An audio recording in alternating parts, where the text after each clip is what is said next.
for that to happen. Regardless, we're doing another stream. Let me pull up the chat. I'm a fan. Pew pew pew.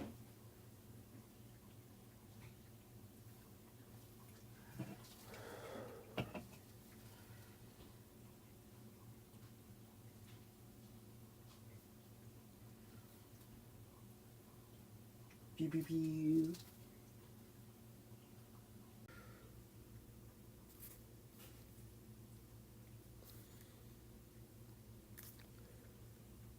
Is it working?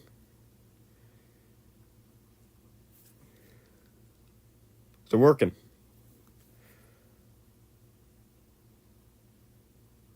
Type in the chat if this is... I don't know what's going on here. Oh, it is. Okay, it is. It is.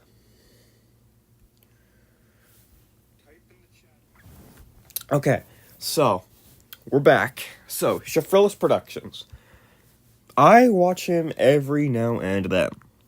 I've watched mostly his Mario Kart videos, I watched his Puss in Boots 2 video. What other ones have I seen? I watched his... I watched a bit of his Once Upon a Studio video, watched a bit of his What's Up video. I think that's it. Oh, I did watch his first Puss in Boots video.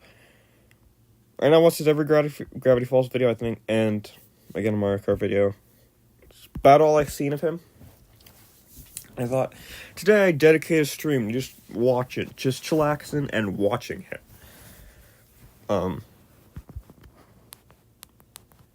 We are gonna need to turn up the audio, and if I ever need to talk, I'll pause. So, what do you guys want to watch? What do you guys want to watch from him?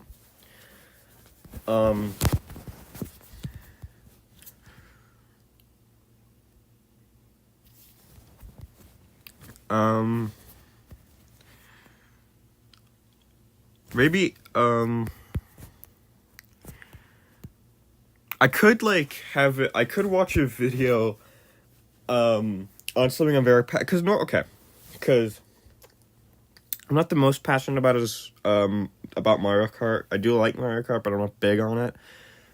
And I've seen his Puss in Boots 2 video, which we both agree that movie's a masterpiece, but I could watch a video on something that I'm very passionate about that I don't know what he thinks of. I could do that.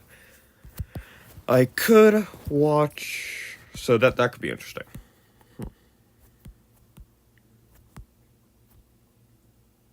Every Disney animation movie ranked. Let's do this. You guys want to do this one? Type in the... type 1 if you want to do it. Type 2 if you don't want to do it.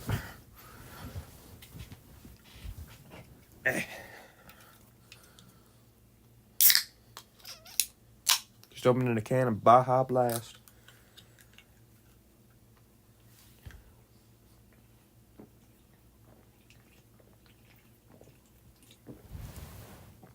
Three. Okay, you would mean one. Alright. Let's watch this video.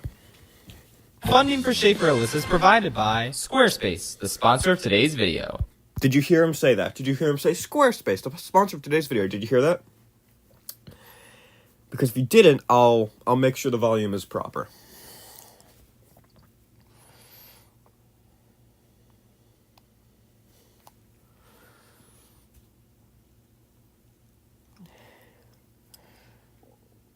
I heard it double? You heard it double. It's odd. What do you mean heard double? Did you hear two things? Did you hear him saying funding for us is provided by, 2 layers of that? Is that what you're saying?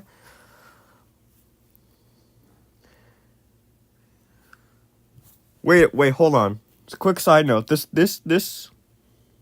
person has a chrysalis from My Little Pony profile picture. It's awesome. Yes, 2 layers. All right then. What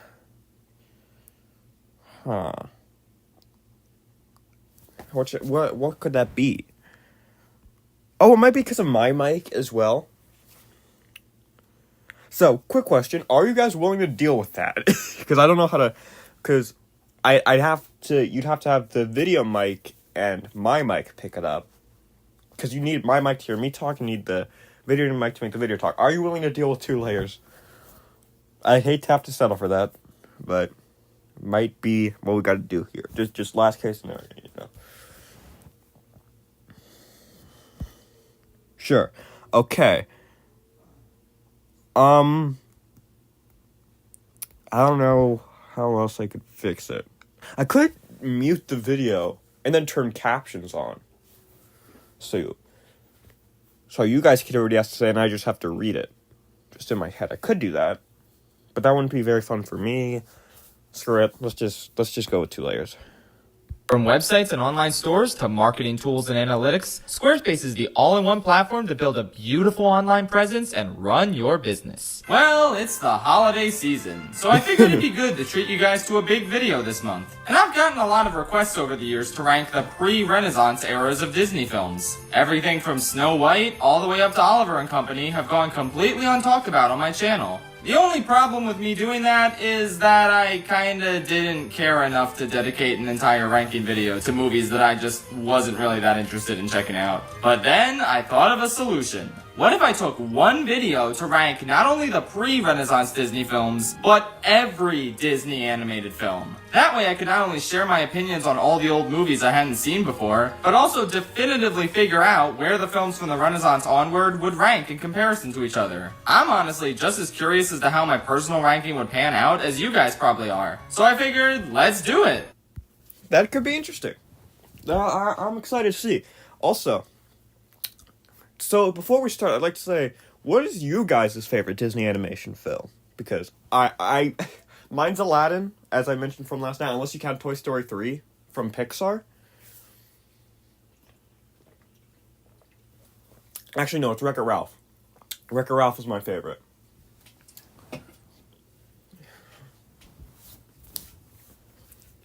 Wreck-It Ralph and Aladdin, I feel like, are probably tied. I don't know. Alright. Because I do remember you saying in the Sonic Mania stream you don't watch movies all that much, so that makes sense. Alright, let's take a look. Let's make one big mega ranking video for all 61 Disney films as of 2022. And then I legit thought he was going to say 69. I'll probably throw them on a letterbox list that I'll update every time a new Disney film comes out, so you don't have to ask me where the new one would rank. Oh, speaking of that, from Drolltick's suggestion last stream, I made a Letterboxd account. And I posted 3 lists. My top 20 favorite movies, my top 20 least favorite movies, and the films I think are bad but still enjoy watching. So, I might link that later on. Now, a couple things I should say right off the bat. We're obviously going to be covering a lot of familiar ground since I've already made individual ranking videos for the Disney Renaissance, the 2000s Disney films, and the 2010s Disney films, in addition to a ton of videos about individual Disney movies. As such, there's going to be a lot of segments where I just don't have that much to say about a certain movie since I already said it all in a previous video. So if you'd like to hear more about a Disney movie that came out from 1989 to the present, go check out my segment on it in a previous ranking vid. I should also mention that a few of my opinions in those previous rankings have actually changed, with some films getting better for me and others getting worse. Mostly it was them getting worse. But yeah, if the order of some... That could actually be a springboard to check out those old videos as well. So I think we picked the perfect video to check out. I just noticed this video is 2 hours long. We're in here for the long haul, viewers. My rankings doesn't line up with I might watch the first half of this today, or just earlier today, and the second half later today. Previous ranking videos, that's not a mistake, it's just a reflection of my updated opinion. Next thing I want to mention is that this video only includes the 61 feature films released by Walt Disney Animation Studios. This does not mean that I'm ranking every single animated movie that was released by the entire Disney company. The main animation studio didn't make the direct-to-DVD sequels, nor the Pixar movies, nor any Disney Channel original movies. None of that. Do not leave me a comment saying I forgot to rank any movie. If I see any of you chuckle fucks in the comments saying, you forgot a Goofy movie, or something like that, I will not be a happy camper. I did not forget anything. Any movie that isn't on the list of Walt Disney Animation Studios films Wikipedia article does not count. A Goofy movie was not made by Walt Disney Animation Studios, and I did not forget it on this list. YTP YouTube poop footage. Let's go. If you're curious, I would rank it at 15th place. Number 15. Anyway, this will be a long one, so grab some grub, get comfortable, and enjoy as I take you through the sometimes magical, sometimes shitty, wonderful-ish world of Disney. Let's get it going. World of Disney. That's awesome. in the game of life. And the single worst Disney movie of all time is... Say it. Dinosaur. Saw that coming. Have you guys even heard of this film? Because I didn't until like recently.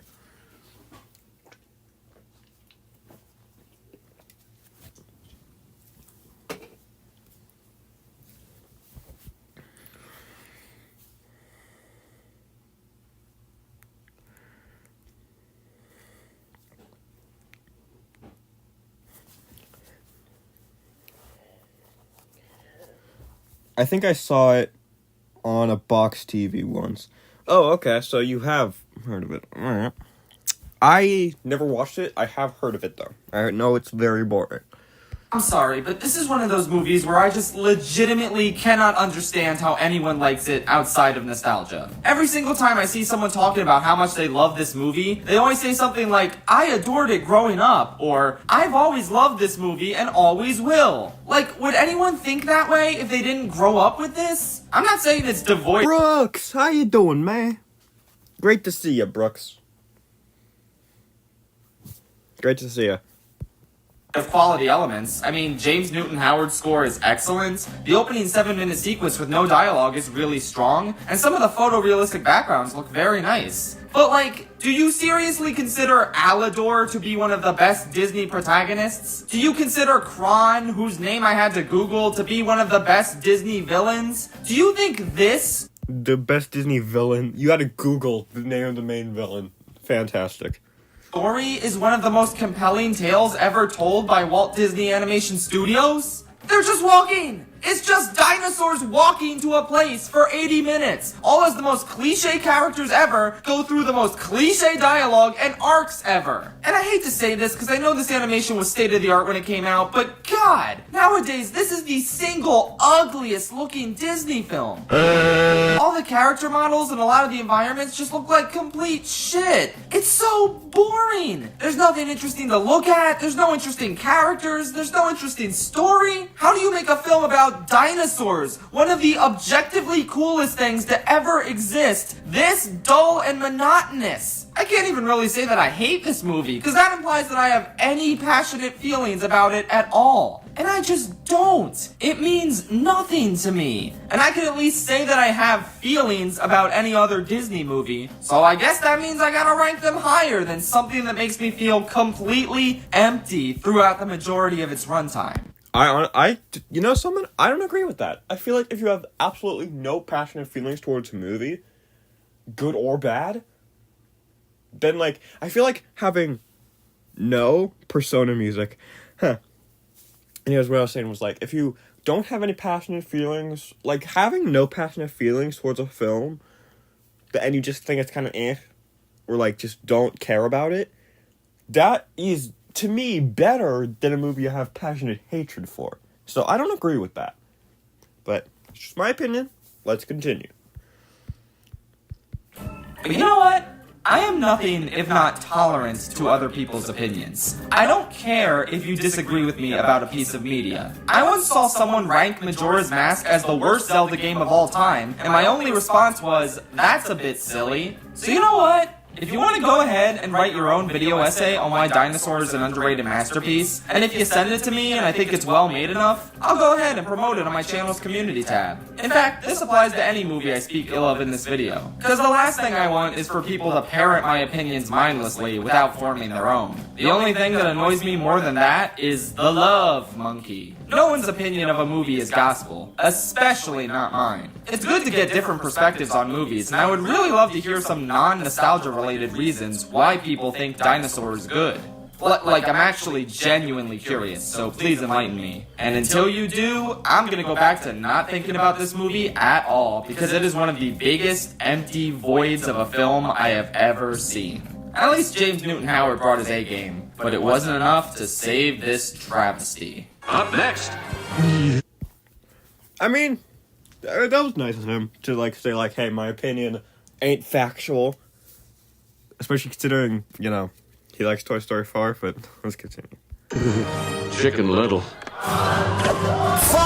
I'm gonna keep this brief, because I really do want to make a full-on cinematic disaster review of this movie. And I know I say that I'm gonna do a full review on a lot of movies, only to end up procrastinating and never getting to them. But there are very few movies I feel as passionately about as Chicken Little. This movie is just so awful that it's kind of remarkable. Like, this would have been the second or third worst movie in my Illumination ranking. It's that hilariously pathetic. Nothing about it works. Sometimes there's a rare funny joke or the occasional epic as shit character like Morcupine Porcupine, who's probably the greatest character in Walt Disney Animation Studios history. But the film is just so morally and creatively bankrupt on every level. Every character is a horrible, unlikable prick, except for the main characters who are just fodder for cheap, quote-unquote jokes. Ha ha, the pig is fat. Let's all laugh at him for being fat. Ha ha, the duckling is ugly. It's funny how ugly she is. Isn't it funny? Laugh! My favorite part is when stupid-ass Buck Cuck basically says, "Gee, son, I never realized that emotionally distancing myself from you when you needed me the most was a bad thing. Sorry, ooh-woo." That's bad parenting, and I should know. Shut the fuck up! How are you this dense and awful? Like, it doesn't take a rocket scientist to realize that siding with the people who are publicly humiliating your son is a bad thing. Also, I hope you like pop songs, because there sure are a lot of those in this movie. Most of them with no rhyme or reason, even though the movie thinks they're a good substitute for jokes. When Chicken Little tells the pig, "We will survive," he then starts singing, "I will survive." That's funny! That's Jimmy here!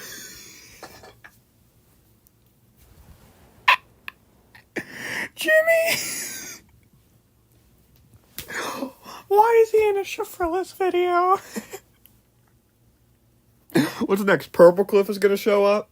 such a funny joke! I hate this stupid-ass movie. Every time I watch it, I'm just baffled at how badly it turned out. That's part of the reason why I want to do a full review on it, because the story of its troubled production is just so sad. Almost as sad as the movie, but not quite. Stupid-ass movie that feels like it came from the studio that made Norm of the North, not this one that made actual masterpieces in the past. Anyway, I can't wait to talk about those masterpieces, but first we gotta trudge through more shit. So let's get moving. If it's not fun, why bother? Okay, so for those of you who don't know, in the 40s, because of World War II, Disney didn't have enough money to make full-fledged animated movies with one continuous story. So they made a bunch of package films that essentially consisted of a collection of shorts that have nothing to do with each other, getting slapped together and shoved in theaters. It was a valid practice that helped them stay afloat during this time period and raise enough money for the narrative features that they actually wanted to make. These package films, though, are pretty infamous for being not good. I watched them and, yep, the worst one of these is Fun and Fancy Free, which is just so bad in so many ways that it's kind of ridiculous. First of all, there's only 2 stories being told, and the first one is absolutely awful. Half the movie dedicated to the boring as shit tale of Bongo the Bear. It's like Bambi if it were shitty, and it made me wish I was watching fucking Brother Bear instead. We're just following this stupid ass circus bear as he escapes and starts living in the woods, and then there's a lady bear, and aw, they're in love. But oh no, now there's a big bear you have to fight. And there's also a song about how you should slap your significant other in order to express how much you love them.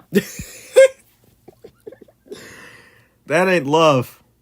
That's abuse. I wish I was making this up. I fucking hate this short so much. Oh, sorry. Did I say short? How silly of me. This banal and agonizing fucking tale takes up 40 minutes. I could live with this shit if it was condensed into 10 minutes. But really? You thought this story was worthy of taking up half a feature film? I hope Bongo dies a slow and agonizing death. I never want to see him again. The next story of Mickey and the Beanstalk They're gonna make a Bongo film, bet. is kind of okay, not particularly interesting, but not the worst. However, it simply wouldn't be good enough for Jiminy Cricket, the character who led us into the first story, to do the same with the second. No siree! Instead, we have to go to this pathetic birthday party with two annoying as shit ventriloquist dummies who make dumbass, unfunny remarks throughout the entirety of the Mickey story. It just put me in a bad fucking mood, and I couldn't enjoy anything that was happening. Not even the funny meme scene where Mickey cuts the super thin bread. This was truly agonizing and you should never watch it ever. It's so bad. Next! Pocahontas is so bad. Like, it genuinely got so much worse on rewatch for me. I cannot believe how boring and dull this movie is. Legitimately, the only things going for it are the animation and the music. And even So in translation, the only thing going for is superficial elements rather than actual substance. What a surprise. then, there's an asterisk on both of those points. The colors and environments are pretty, but the character design is just so awful. It's insanely stiff and lifeless. No one is allowed to have any expression except for, like, this one dog. It's so weird. The orchestral score and Colors of the Wind are both gorgeous, but pretty much every other song is bland and forgettable. I at least get a little bit of ironic enjoyment out of Mine, Mine, Mine, even though it sucks. And meanwhile, I think I changed my mind about Savages. It's kinda bad, actually. Fantastic visuals, and I like Pocahontas' part at the end, but the lyrics are still laughably awful, and the whole premise is broken. I don't think I need to get into the historical issues with this film, and how offensive and obnoxious it is to imply that both sides were equally terrible, only to then show us, hey wait, all the white guys who were so gung-ho about killing Native Americans throughout the entire movie are actually pretty chill and don't want to kill them anymore. The problem was just this one bad apple white dude. Get rid of him, and it's a happy ending. I mean, sure, I guess you can believe that if you never picked up a history book. Actually, history books don't even accurately tell what happened. Bottom line is, this movie was— Oh my god. I didn't even know that's film. I didn't even... Okay.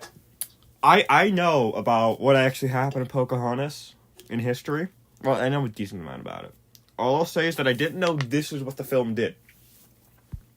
an awful idea that should have never been made. Not only is it offensive, but it's agonizingly dull. Pocahontas and John Smith are so boring, and you never get invested in their romance. There's a death scene that's supposed to be dramatic, but it involves a character who only has like 3 lines of dialogue in the whole film. It's the guy Pocahontas' father wants her to marry, but she doesn't want to marry him because he's too serious. That's it. That's the only reason given. In fact, he's so serious that he doesn't even talk for most of the movie. Wow, how riveting. I'm so invested in him. Oh no, he died. Oh well. The villain sucks so bad. He's such a joke. Oh my god. His only motivation is gold.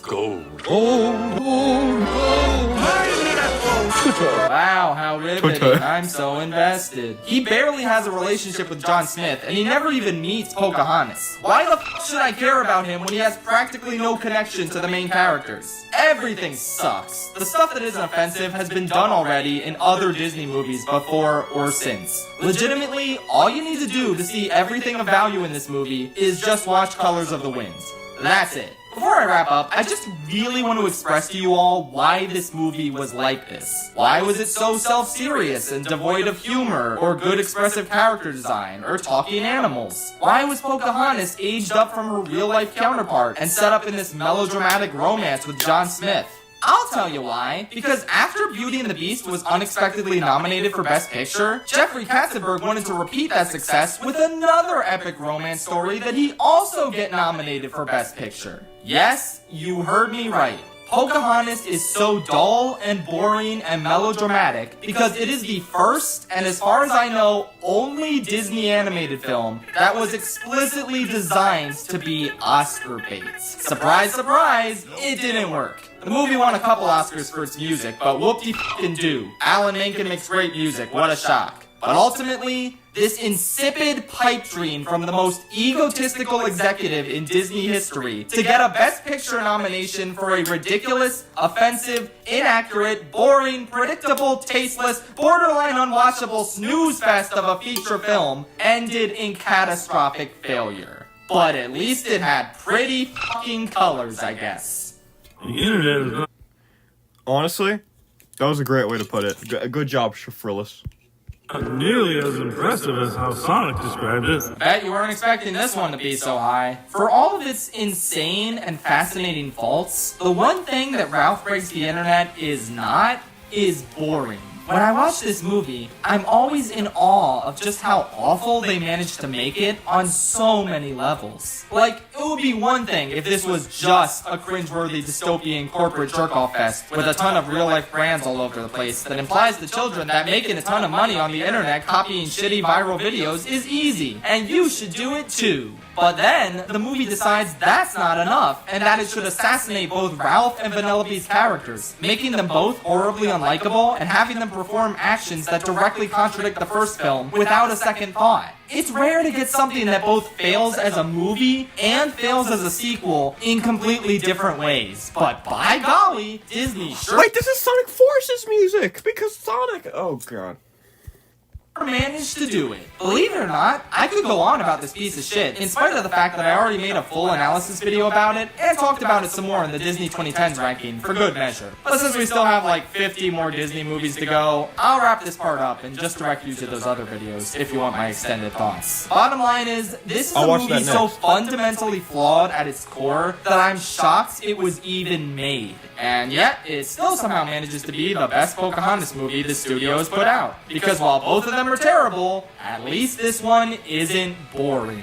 Plus, I think it has Spampton in it or something, I forget. Sonic like the fast food place. Yeah. Melody time! I'm gonna be honest, I forgot everything that happened in this package film as soon as it was over. At least nothing overstayed its welcome, like the bongo short, but at least I remember how much I despise that thing. Everything in this short is just straight up boring. There were a few cute moments in the cowboy short, and I kinda like the bee short, but nothing else really stuck with me. Why are you blue? The tugboat short was really lame. There's a weird out Yo, of 10 cents, how you doing, man?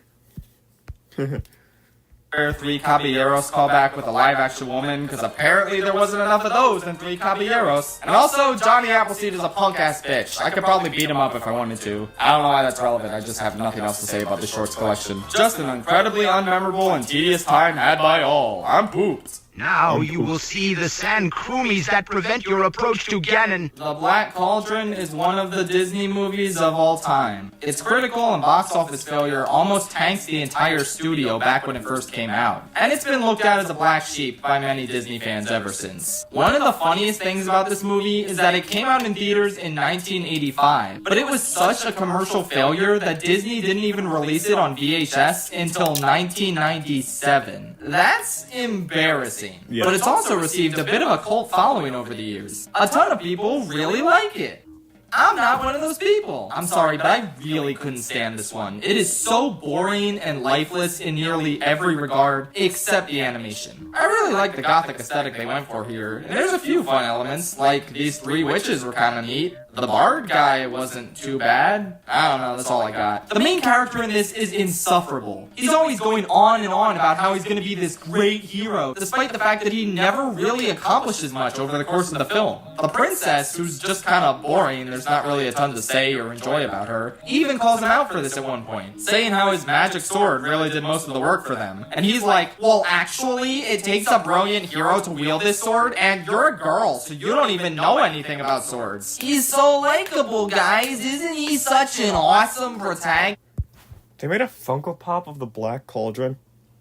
Excuse me? Alright. antagonist, seriously, he never does anything to earn the status of being a hero. He doesn't even really defeat the villain, which, oh my god, don't even get me started on. You guys actually like the Horned King? I thought it was a joke, because that's what the Horned King is. Aesthetically, he's awesome. But then he starts talking, and he's the most boring, generic jackass you could possibly throw into a fantasy movie. Ooh, I can't wait till my army of the dead is raised by the Black Cauldron. Oh no, I stood too close to the cauldron while it's sucking stuff in, and that's the way I get defeated. The main character kicked me once, and that's what caused me to stand too close to the cauldron. You've killed me. Good. Have I mentioned yet that this movie is basically a feature-length version of the Zelda CDI cutscenes, except played completely straight and not funny? Have I mentioned yet that the MacGuffin in this movie is a pig that can see the future? That's a fun idea that the movie does nothing with. The Horned King wants to use the pig in order to see where the Black Cauldron is, and 20 minutes into the movie, he has the pig and the main character captured. But then the main character splashes some hot water in his face and manages to run out of the room that has 1 million of the Horny King's troops in it. How did he manage to get away so easily? And now that I know he can get away easily from the Horned King in the first 20 minutes of the movie, how am I supposed to be intimidated by this villain for the rest of the movie? Friendly writing tip, guys, maybe build up a confrontation between the main character and the villain more. Maybe don't have it be the first conflict he has to face, and don't make it extremely easy for him to get out of it, cause then your movie has no tension for the rest of the runtime, now that we know that the Horned King is a fucking moron. He doesn't even kill the main characters at the end. He just leaves them in a room with the Black Cauldron unattended, and then they easily fuck up his plan. Oh yeah, and that pig that was so important in the first half of the movie? Yeah, they forget that was a thing too. The Horned King doesn't need it. He just follows the main party, and then they find the cauldron, and then he gets it from them. So all the buildup about the pig was completely pointless. I've seen this kid before. I don't know what he's from, though. That's okay. Who the fuck wrote this movie? I haven't even gotten to the comic relief, who is neither comic nor a relief to see. This annoying little shit only exists to be annoying and a little shit. He has the most irritating voice, and he accomplishes nothing throughout the movie until the end where he's supposed to have this dramatic sacrifice. And I'll give the movie this, it was the only time I felt any joy watching it. I cheered when that little cum stain fell into the cauldron and died. And I audibly groaned when the movie brought him back at the end, because of course it did. Nothing matters. This movie fucking sucks. I'm sorry. I guess it was slightly better than Tales from Earthsea, probably because it was about half an hour shorter. But is that really the bar we want to be striving for? Is not the most boring animated fantasy movie I've seen that much of an accomplishment? At least it probably scared the shit out of little kids. Movies should do that more often. Look out, world!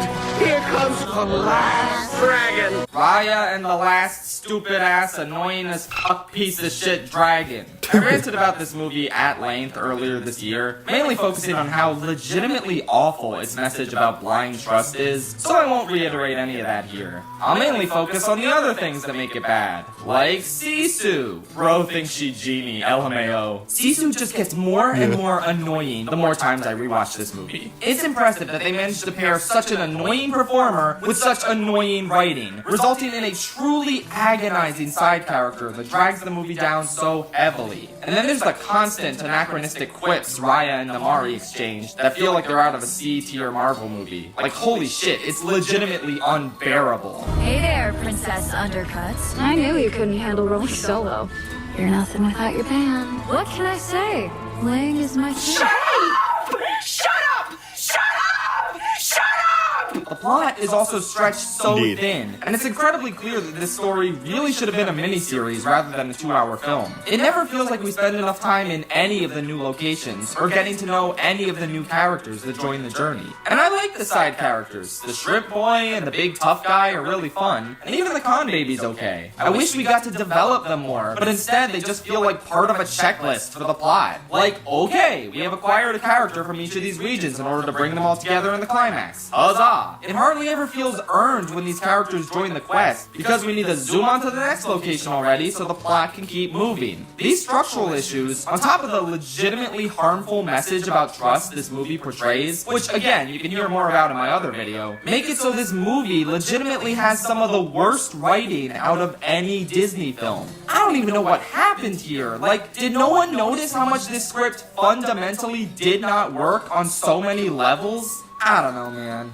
Ultimately, though, it is at least a very well-directed movie. The action is pretty strong, and the animation is gorgeous. Plus, I do mostly really like the side characters, like I said. And James Newton Howard once again proves why he's one of the best composers to ever work with Disney. It has some good elements, and as botched as its message was, it obviously had good intentions. It's not a horrendous movie, but it is a pretty bad one. Anyway, let's all go back to forgetting this movie exists now. That's the fate it truly deserves. But then they find out that the farm is being closed down. I would like to formally apologize for implying that Home on the Range was not as bad as I expected in my previous Disney ranking. I think my brain was pulling a prank on me that day, because this movie fucking sucks. It has some good elements, like the animation is fine. I still think the horse is kind of funny and I like his arc. Plus the villain is genuinely kind of good and I enjoy his villain song. I wish he was in a better movie. This movie sucks so much ass. Roseanne Cow and her two other cow friends walk around for a while they're searching for this bandit dude, and it's astounding how genuinely and I just noticed something about these really boring Disney movies.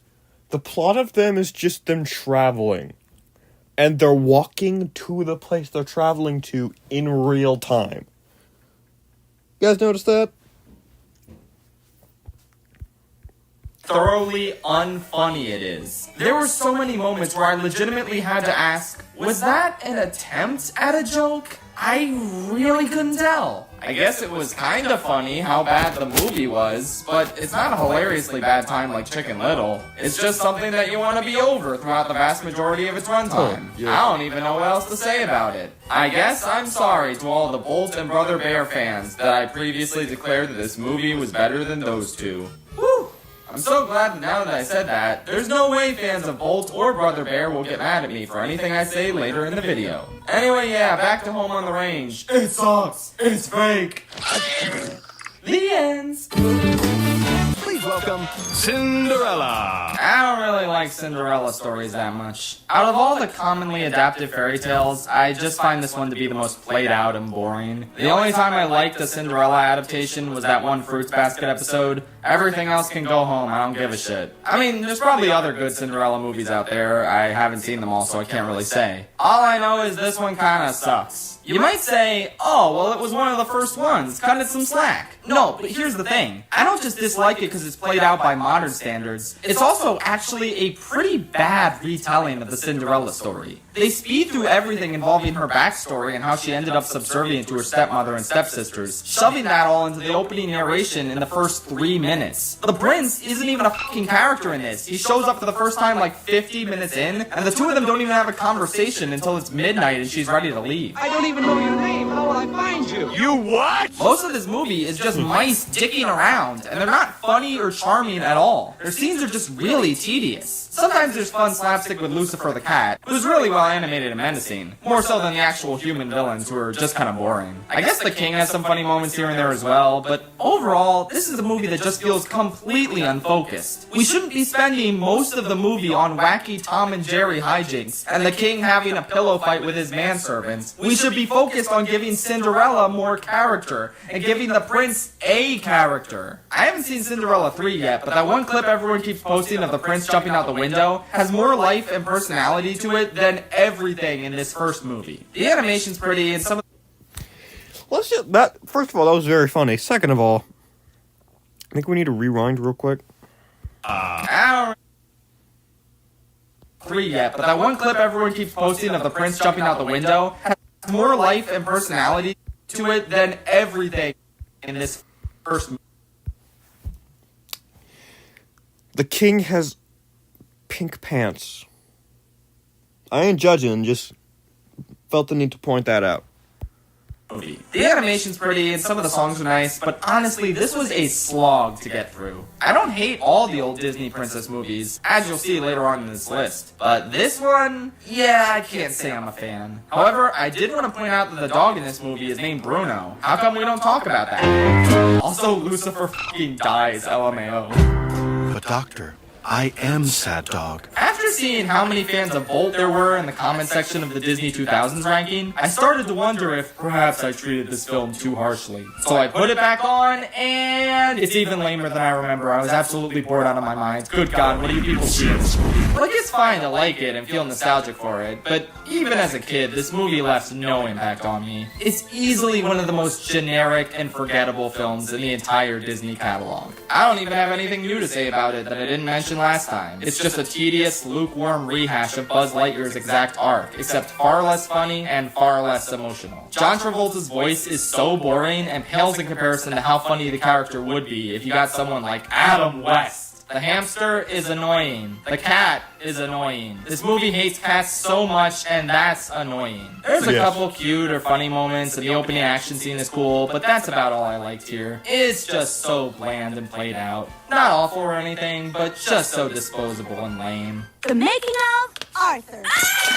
The Sword in the Stone. Yeah, this one kinda sucked, sorry. Essentially, this is the story of King Arthur. Except not actually, because the King Arthur stuff only happens in the opening narration and the last 10 minutes of the movie. For most of it, King Arthur is this bumbling, uninteresting kid who meets Merlin, and Merlin's all like, "Wow, kid, we really need to get you an education." So the rest of the movie is Merlin turning him into various animals, so I guess he can learn animal stuff.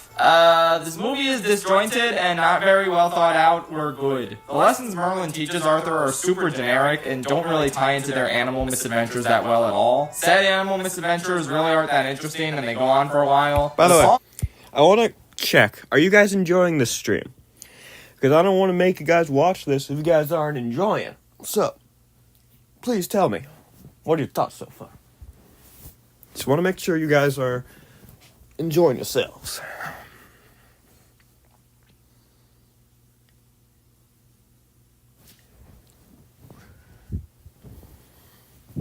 You are? Okay, fantastic.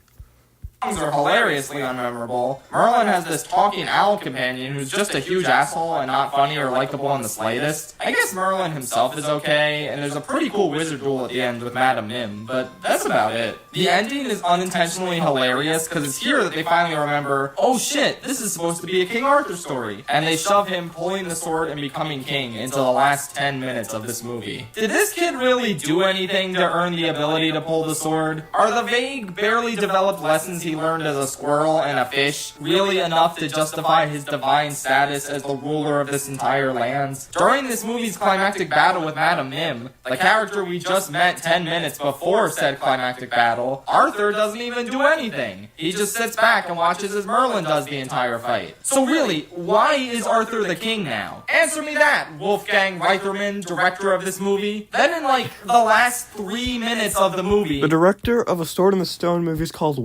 Wolfgang? Okay, then. Arthur's like, man, I don't want to be king. I don't know how to do it. I wish Merlin were here. And then Merlin shows up and he's like, don't worry, broski, you got this. You're going to be a great king. Don't ask me how you're going to do it, but you're going to be good at being king. It's fine, dude. And that's the note that the movie ends on. The fuck? Weird-ass, confused as all hell movie. I'm never going to watch it again, but I guess I'm glad it exists so Merlin can be in Kingdom Hearts and give me access to the Winnie the Pooh world. That's always a nice world. You are going to Brazil! The Three Caballeros sure is a longer and more annoying version of Saludos Amigos. Yeah, I don't know, this one didn't really work for me. It starts out with the framing device being Donald just watching random movies, like this random penguin short that isn't really that fun or charming. Then there's a flying donkey story that also isn't very good. Hey! I can fly! Then the main story kicks in, and it's just Donald vibing with Jose and then getting sent to Brazil, where they meet Panchito and go to Mexico and learn about it, and also Donald is extremely horny the entire time and will flirt with any live-action woman that he sees. Then there's a bunch of colorful noise on the screen, and then it's over. Some of the animation is neat, and I like Jose and Panchito, plus that one bit where Panchito keeps singing and Donald and Jose try to cut him off genuinely got a really good laugh out of me. But Donald's a bit annoying in this one with his insane horniness, and overall it just feels like the film is constant chaos chaos with absolutely no structure and no off switch. The few moments where the film actually does slow down are genuinely jarring. Like after a shit ton of wacky nonsense, Panchito's suddenly like, oh, by the way, let's all take a moment to celebrate the journey of Mary and Joseph and the customs we performed to commemorate them. And it's like, where did that serious quiet moment come from in a movie that's been nothing but chaos for the past 45 minutes? I also can't really tell if this movie's culturally accurate or if it's offensive and exploitative. With some Disney movies, it's extremely easy to tell. But with this one, I'm not so sure. I'd love to hear from Brazilian and Mexican people regarding how they feel about it. All I know is, I didn't really enjoy it all that much, and I thought Saludos Amigos was better, even though that movie had its own shortcomings, which we'll get to later. One more thing I'll say about this, though. It's one of many older Disney movies that uses the word gay as a synonym for happy. Obviously, this is hilarious and a big f*** you to modern homophobic Disney, but its use in this movie is particularly funny because even though Donald keeps flirting with women, the main characters keep singing about how they're 3 gay caballeros. Donald Duck, the bi icon we needed. Lisa, I honestly really like for one of Disney's main mascots to have a gay story or like an LGBTQ story, because that just sounds really funny and also could probably be pretty good. I don't know.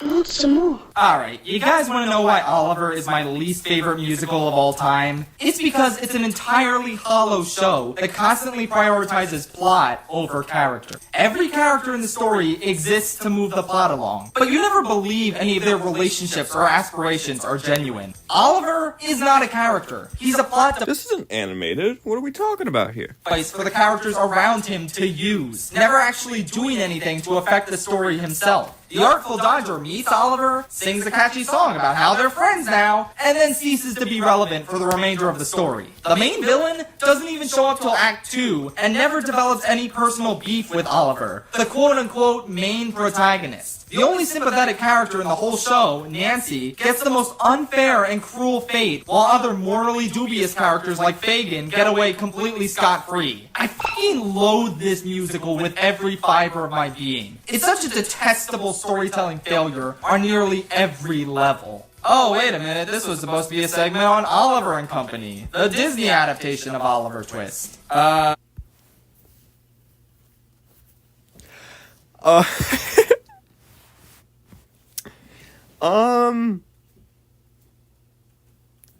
I didn't know Oliver and Company was a thing about Oliver, like the musical. I didn't know that.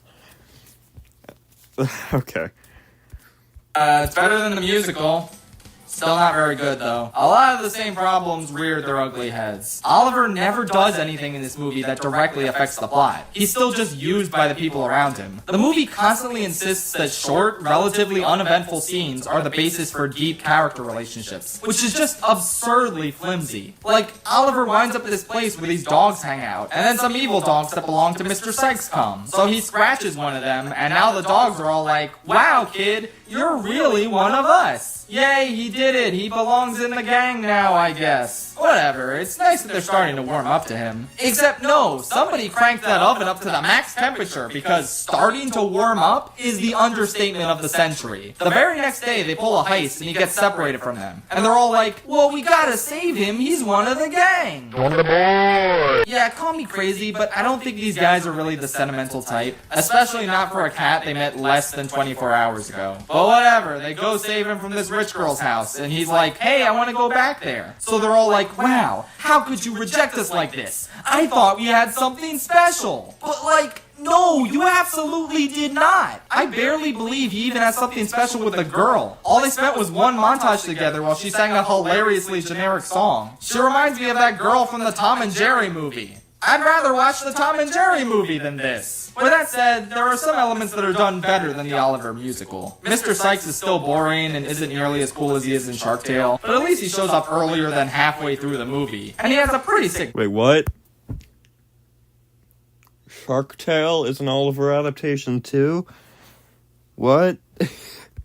death scene. Occasionally, the dogs are funny. Most of the songs are pretty lame, but that one song, Why Should I Worry, that shit slaps for real. For real? I used to listen to that all the time growing up without actually having seen the full movie, which is the best way to experience it. But there's still changed elements that don't really amount to anything. Like, why is it set in New York City now? Because I don't really feel like they used New York City to its fullest potential. It just kind of feels like window dressing, and you could have told this story anywhere. Also, there's this Bette Midler dog who is just kind of annoying, and then the Cheech Martin Chihuahua starts hitting on her, and immediately you can tell that they're gonna get together in the end, despite all logic and reason being thrown out the window in order for it to happen. What does she see in him all of a sudden? I really don't get it. I don't know, it's not the worst, but its story and characters kind of blow, and in my opinion, that's partially because of the story it's adapting. I haven't seen every Oliver Twist adaptation out there, but there's gotta be a good one, right? Wait, hold on. And in I'm my gonna look at opinion, Shark Tales that's here. partially because of the story it's adapting. I haven't seen every Oliver...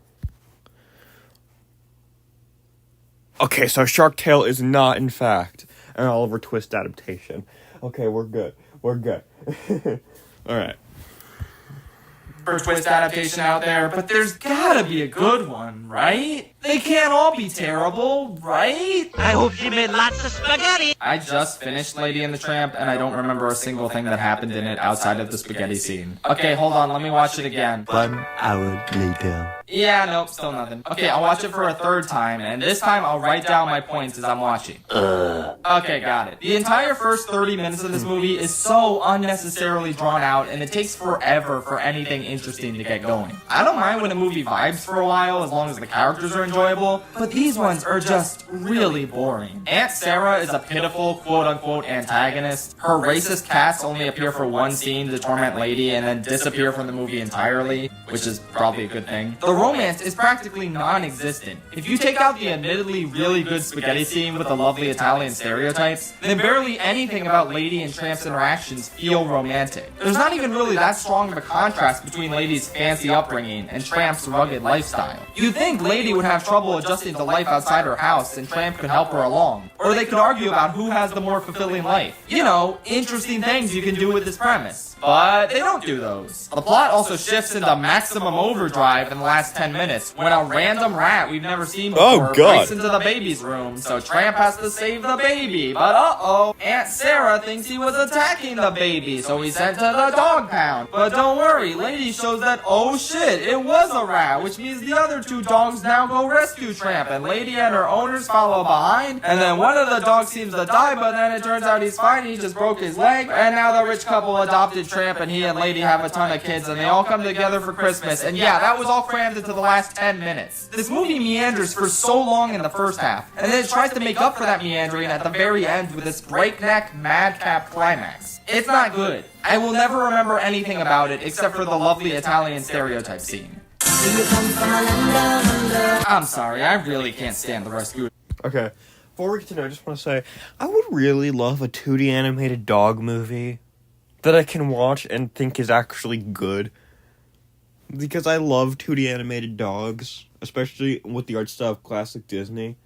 They look adorable. I wish I could like them, but I can't because they're written like garbage. Garbage. No garbage today. What do you mean no garbage? You know, I gotta have garbage. This bunch needs garbage. We all need garbage. No garbage today. Anyway. Yeah, I just wish I could like a 2D animated dog movie. Down Under. It got so much worse on rewatch for me. I've always wondered if maybe I was a bit harsh on it in the Disney Renaissance rankings simply because it wasn't a vibrant musical like all the other films on that list. But now that I've actually seen all the pre-Renaissance Disney films and come to respect a lot of them, it's pretty clear that no, I absolutely was not being too harsh to this movie. It's dull and boring. Nothing happens for the majority of it, and the titular mice have no role in the story until the very end. The villain is kind of fun, and there's a few sequences with cool animation, but the rest of this is just mediocre kitty garbage. It's not even worth talking about any longer, since between the Renaissance ranking and this video, I've devoted way more attention to this movie than it deserves. Walt Disney Animation Studios Make a Good Sequel Challenge. Impossible. turned myself into a bear! As I alluded to earlier, Brother Bear isn't nearly as painful after you sit through the true agony of the shitty-ass Bongo the Bear story. It's also way better than Pocahontas and Brave, for what that's worth. But yeah, I still can't help but be saddened by how much missed potential this film has. Its first 20 minutes are legitimately really good, and it feels like such a profound and mature story on loss and grief, and it seems like it's gonna be a much more grown-up Disney movie than most. But then the fucking animals start talking, and now it's a baby movie. It's so annoying. Like, it feels like a completely different writing team did the first 20 minutes, and then handed the rest of the movie off to literal 5-year-olds to finish. To be fair, it has some good, strong dramatic moments that peek their head in during the third act. And I actually did find the moose to be kind of funny, but man, when the emotional climax of the film is completely inaudible because you felt the need to play a bullshit, corny Phil Collins song over it, that's how you know this needed more time in the writer's room. And before you get on me for not liking the Phil Collins songs in this one, I actually do love Great Spirit. It's a legit jam that I still listen to this day. Yeah, not the worst. It did have legit promise, and it's a great story on paper, but the execution left a lot to be desired. Also, Coda's motivation throughout this movie is to get to the salmon run. Don't you have someplace to go? Yeah, the salmon run. Trust me, kid, you do not want to go there. It is brutal. Oh my god, I have seen some shit. Strange. Strange World is Disney's most recent and possibly most mid-film to date. No, seriously, I barely have anything to say about this film. I'm really glad I decided not to review it last month because I'm really stretching to think of stuff to say in this short ranking blurb, let alone an entire video. It pretty much meets the baseline requirements for a passable family film and not much else. Nothing in it was potentially bad for kids, like some of the messages in Raya or Ralph Breaks the Reputation of Disney Animation Studios, but nothing particularly grabbed me to elevate it above stuff like Big Hero 6 or Frozen 2, which I also found mid, but at least they had Baymax and a couple good songs, respectively. The character design here is not great. It reminded me a lot of Sony Animation character designs, and not in a good way. I actually kind of liked the part at the beginning, before they went on the journey to the Strange World, better than the actual journey itself. It was just some nice slice of life stuff that I found decently charming. But then they go to the Strange World, and the movie is so boring and generic and played out. The creatures they encounter are fine, and the characters themselves are also fine. I didn't dislike any of them, but none of them really grabbed me either. The conflicts between the dad and his son are fine. The conflicts between the dad and his father are fine. Everything in this movie is fucking fine. What else do you want from me? This video could have had a nice even 60 movies in it, but no, you just had to fuck it up. You and your generic adventure and your half-baked concepts. You just had to be another indication of Disney Animation's continual collapse into comfortable mediocrity. I think there was something else I liked in this movie, but it's so forgettable it's hard to remember what. Oh yeah, there's a twist in the third act that was kinda cool. It's the only part of the movie that piqued my interest, but it's kinda too little too late, you know? They really should have built on that concept throughout the entire movie, instead of keeping it a secret until the very end. The movie feels like it barely has any tangible stakes. Are you gonna mention the twist, Crab Boy? You gonna mention the twist? Until this reveal. And it really could have benefited from a villain who wants to exploit and destroy aspects of this world for their own selfish gain. And they need to be stopped. I don't know, for a movie with a clear environmental metaphor at its heart, it really could have used the greedy, selfish, hateable villain who wants to exploit this world, rather than just a normal person who misunderstands what's going on. But that won't happen, because modern Disney hates villains for some inexplicable reason. They have a joke in this movie where they're playing a game without a villain, and the grandpa says, "There's no villain, that's just bad storytelling." Well, gee, Disney, sorry I want my movie based on the concept of adventure serials to have stakes and a clear, threatening, villainous presence, rather than the conflict just being a lukewarm rehash of the familial strife that was done infinitely better in Encanto. The fucking ego modern Disney movies have to criticize aspects of their previous films that most people liked truly astounds me. I don't know, I guess I should just be happy there wasn't a twist villain, so whatever. Lastly, the kid in this is gay, and they actually talk about his crush in 3 or 4 scenes rather than just 1. That's nice, and probably the first instance of good, solid, casual representation in a Disney animated movie, but it still feels pitiful compared to the representation Owl House has been putting out, so whatever. It's nice, but not Shifrless, I've seen the Owl House. I finished the Owl House. I loved the Owl House. Don't spoil it for other people, Shifrless. No one should be spoiled of that masterpiece. Dang it. Okay.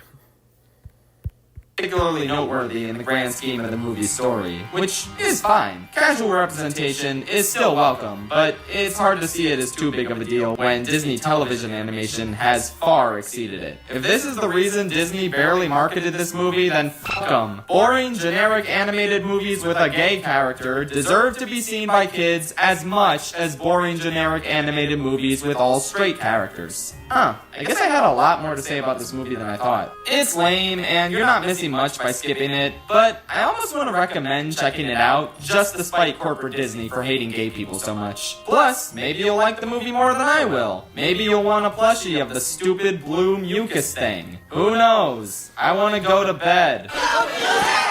Make mine music. So, this one is the only film in the Disney animated canon to not be available on Disney Plus for some reason. I have no idea why. I mean, the ones with actual racist content in them are on there, but this one doesn't seem to have any. Plus, the other package films are available there, so I genuinely don't get it. Did they just forget? They probably forgot. I keep having this nagging feeling that I've forgotten something. Hey, if you forgot it, it probably wasn't all that important. It's a shame, too, because this is leagues better than Fun and Fancy Free and Melody Time. I mean, it's still not really that good, but it's better than those two. There's a few segments I legitimately enjoyed here. Like the one with all the teens dancing to swing music was really energetic and fun. Probably my favorite part of the whole film. The baseball segment was fun, too, with its cartoony slapstick and whatnot. There's a romance story about a fedora that simps for a blue bonnet hat. I too have simped for fedoras. I have a fedora, and I named them Dora.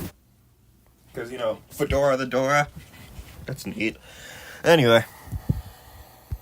I am not making that up. It is a musical segment about a down bad fedora. I can't even tell if it's, like, actually good, but I certainly derived a lot of enjoyment from it, so take that for what it's worth. And then there's a story about a whale who wants to be an opera singer. That's a very funny concept, and it's executed pretty well, honestly. So yeah, plenty of enjoyable shorts, but the connective tissue between them is non-existent. There's no framing device, and a lot of slow, boring, not particularly well-animated segments that balance out all the inspired or fun ones. Couple that with the Peter and the Wolf and Martins and the Koi segments just kind of being okay, you have a very mixed bag of a film. Some good stuff that I'd recommend checking out if you can find them somewhere, but it's not really worth it to watch this whole thing. The fact that Disney refuses to put this on streaming, but they have Mulan 2020 and Artemis Fowl there is embarrassing. I'd also like to point out Blank Check, a movie that is explicitly pedophilic. True story. It's on Disney Plus, I think. It was on Disney Plus when Disney Plus started. So, make of that what you will. Also, Danganronpa is on Disney Plus. So, again, take that for what you will.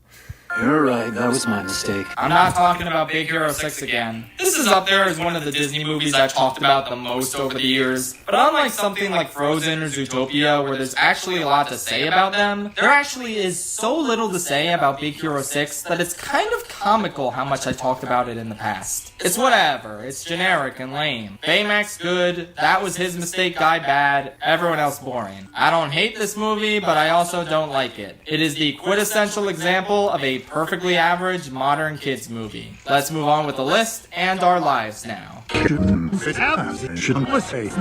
We're lost in the woods, somewhere in New Jersey. So, I asked my girlfriend if she wanted to rewatch any of the Disney movies between Little Mermaid and The Present with me, and out of all the Disney musicals released in that time, the only ones she didn't want to watch were Frozen and Frozen 2. I just found that funny. Anyway, Frozen 2. Reviewed it once, watched the documentary on it, realized they had no plan or time when making it, and then talked about it some more for good measure in the Disney 2010s video. I can certainly appreciate the film's ambition and a couple of good songs and nice moments, but yeah, Yeah, it's kind of a shit show.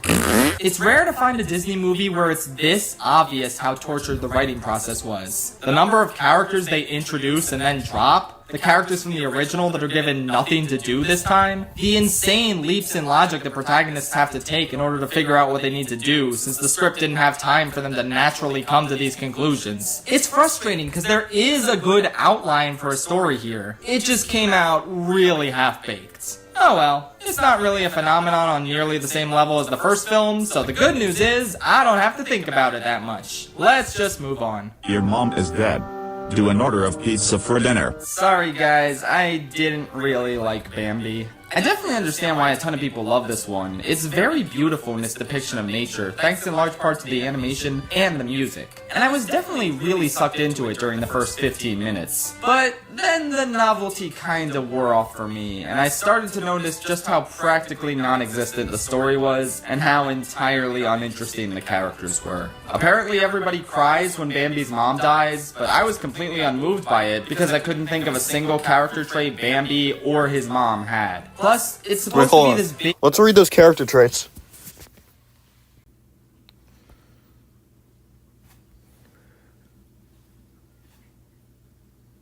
Doltrick, can you guys hear me? Can you guys hear me?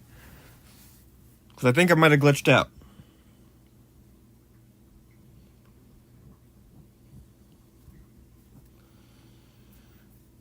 Yes, okay, fantastic. Alright.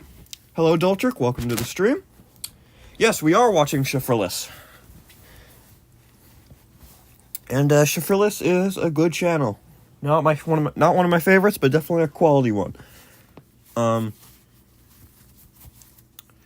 also, Doltrick, I took your advice. I made a Letterboxd account that I will link later on in the stream. Actually, no. What I'll do. Give me a second.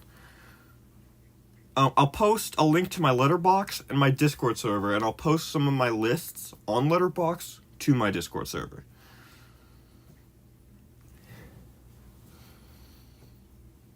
That's what I'll do.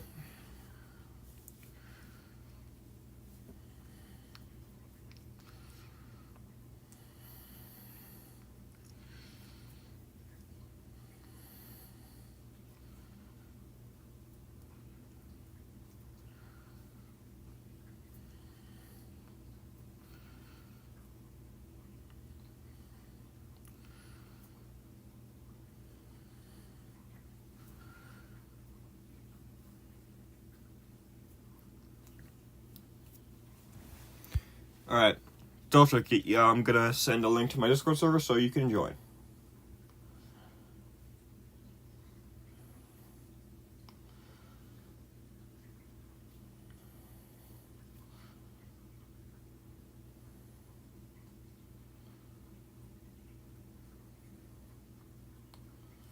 Alright, there you go. Oh, a notif? Notification. Alright.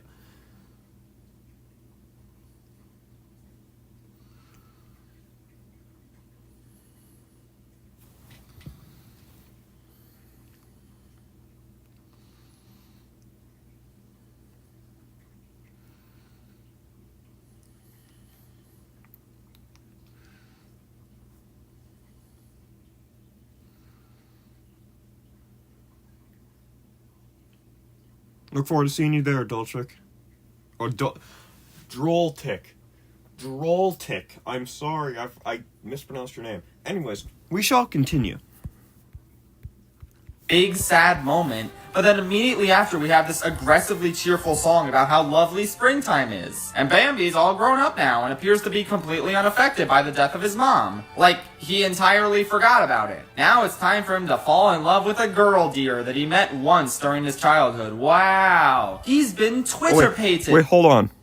I forgot. I need to look at the mother's personality traits.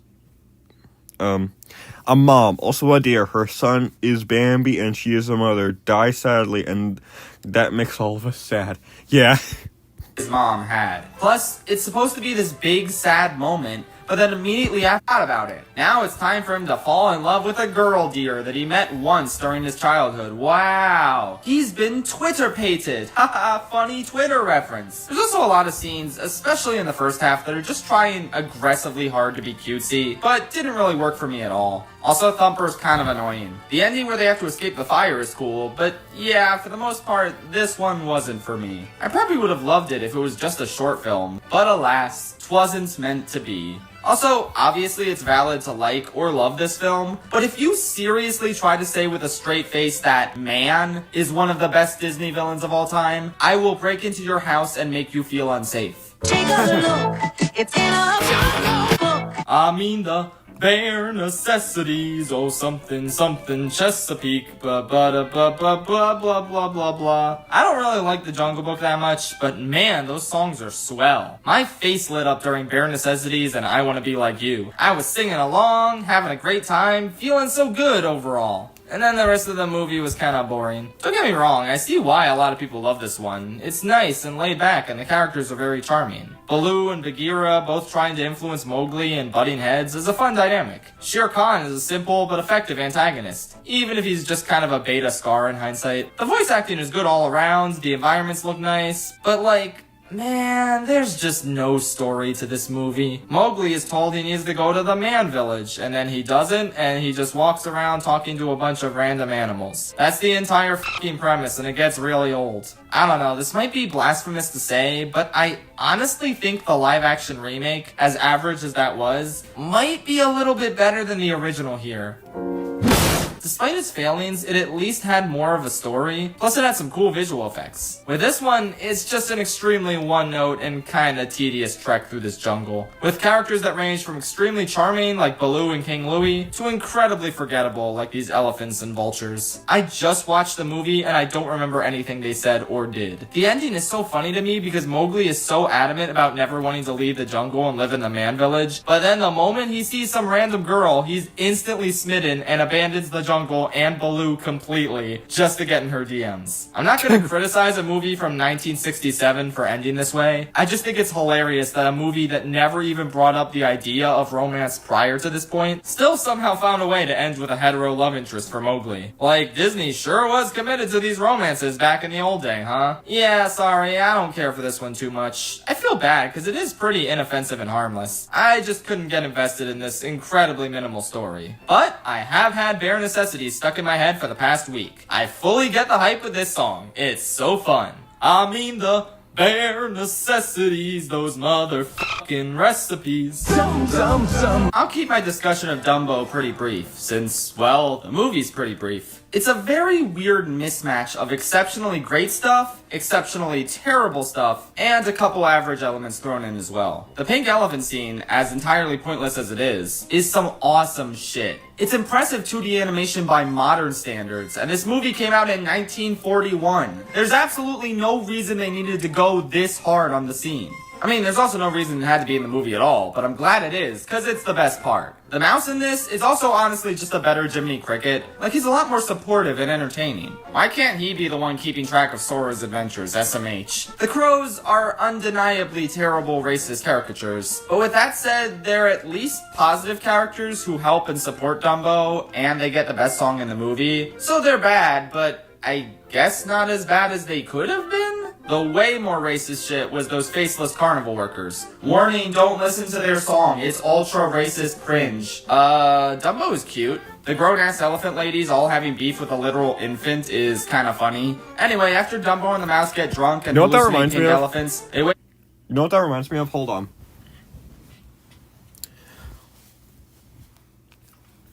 I'm gonna look for something. Shining Time Station.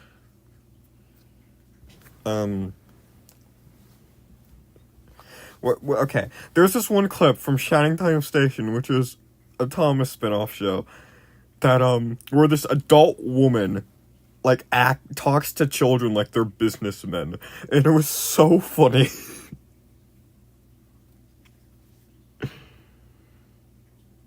It was the funniest thing I've seen in my life. I can't find it. And if I try to look it up, like, live, you'd see my search history, and I don't want that. wake up in a tree, and the crows inform them that Dumbo can fly. So then he flies, and everyone loves him, and he's famous, and the conflict is immediately over. He just had to notice he could fly. Yeah, there's not a lot of plot structure in this one, and there's no third act at all. It's just an hour and 3 minutes of Dumbo getting born, getting ridiculed, getting drunk, and then he learns he can fly at the end. It's pretty mid, and I'll probably only ever watch the pink elephant scene again, but yeah, not too bad when it's not being the absolute worst. Father, when can I leave to be on my own? Even though I was only 2 movies into this marathon, I could already tell that Pinocchio is one of the weirdest things Walt Disney Animation Studios has ever made. It has a lot of the same structural issues as Jungle Book. It's a very and then this happens sort of movie, where all the little misadventures Pinocchio gets into don't really connect or flow together all that well. But I will give Pinocchio this. It's a lot more fun than Jungle Book because of how batshit insane the stuff he gets into is. He gets held prisoner by this delightfully evil Italian stereotype before he gets free and then never sees him again. Then he goes to this island where little boys are turned into donkeys and sold into indentured servitude, which is an absolutely fucking insane plot point. But then he escapes and those donkey boys are never seen again. Then he goes home but his father Geppetto isn't there, only for him to read a letter that tells him that his father was eaten by a fucking whale. What? Where did that come from? What's happening? This movie's insane plot structure would be totally fine if it had a strong theme tying it all together, but that's kind of my biggest issue with it. This is designed to be a morality story where Pinocchio's values are tested so he can potentially become a real boy in the end. But the problem is, he doesn't really get into these precarious situations because of his faulty morals or values. It's more so because he's just naive and doesn't know how the world works. So he trusts this shifty fox man who tricks him into getting into these scenarios. It's less so a failure of Pinocchio's character, and more so a failure of Jiminy Crickets for just being an irresponsible, terrible guardian. As well as Geppetto for not just walking him to school and making sure he gets there. Like, if you've never seen the movie, you probably assume Pinocchio's nose that grows whenever he lies plays into the movie a lot. It's a blatant examination of his honesty, and it's what most people typically associate with the character. But yeah, no, he only lies and causes his nose to grow in one scene. He's not like a pathological liar who needs to learn over the course of the movie that lying is wrong. He's just a naive kid who was literally born yesterday, who gets into bad situations because his guardians don't even try to tell him the difference between right and wrong. So the movie is very flawed as a morality story, but it's definitely worth a watch to see all the batshit insane stuff that happens. There's something very special about seeing a Disney icon like Pinocchio smoking a cigar, as well as hearing the word jackass multiple times in a Disney film. There's some weird-ass, questionable clocks that Japan... Wait, what? Hold up, what? They say jackass in this movie? They do what? I need to look this up. Hold on. I'm looking it up on my phone, though.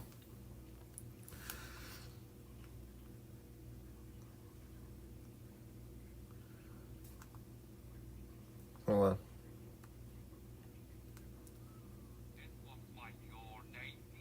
Alexander. So you can talk. Yes, sir. I want to go home to my mama. Take her back. He can still talk. Please, I don't want. Alright, I'm not willing to sit through whining just to hear it. Alright, I'm not willing to sit through whining just to hear it. Let's continue. Made like this one of a mom spanking her boy's naked buttock with this red paint on it that looks like blood, and then there's this bodacious figure. Why did he make either of these? In one scene, the cat goes up his ass, and also he sleeps with a gun under his pillow, which is delightful. There's a song they sing that proudly proclaims an actor's life is gay. Haha, fuck you, modern Disney, you homophobes. This is in one of your movies. You can't erase this. There are references to Alice in Wonderland and Little Mermaid at different points. Intentional foreshadowing? No, definitely not. These are just funny coincidences. What is intentional foreshadowing, however, is the fact that this movie has the Red Lobster in. This movie came out in 1940, and Red Lobster was founded in 1968. Pinocchio predicted Red Lobster. This is 100% canon and cannot be disputed. Thank you, Pinocchio, for giving us this amazing, completely overpriced, not really all that great seafood. Olive Garden gang for life, baby! Yo, we got Olive Garden. I love Olive Garden. Olive Garden gang. Yo, Shafrillis, let's go! Love Olive Garden. Have you tried their never-ending pasta bowl? It never ends!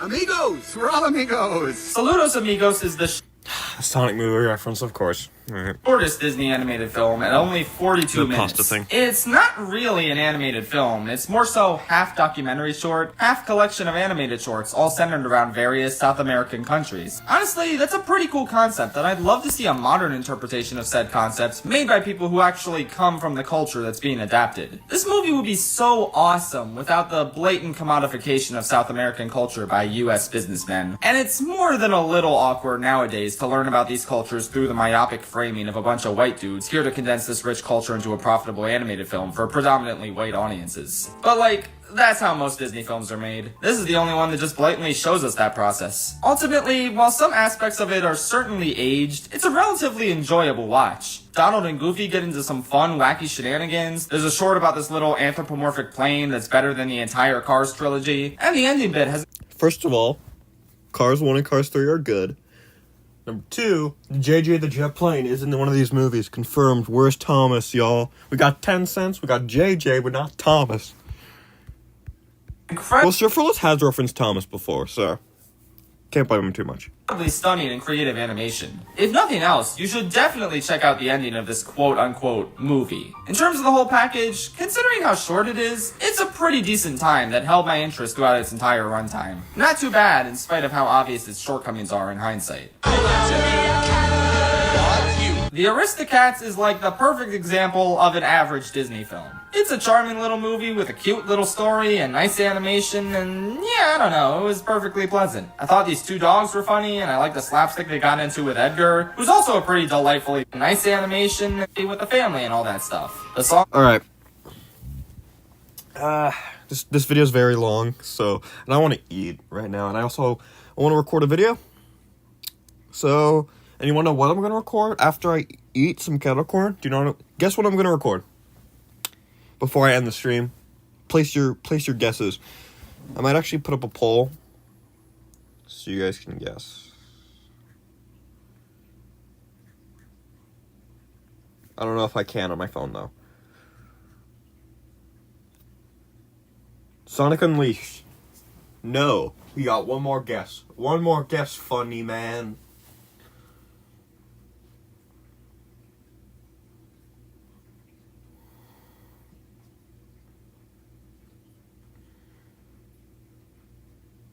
Okay. That's not a game. I'm kidding. I am kidding. That was sarcasm.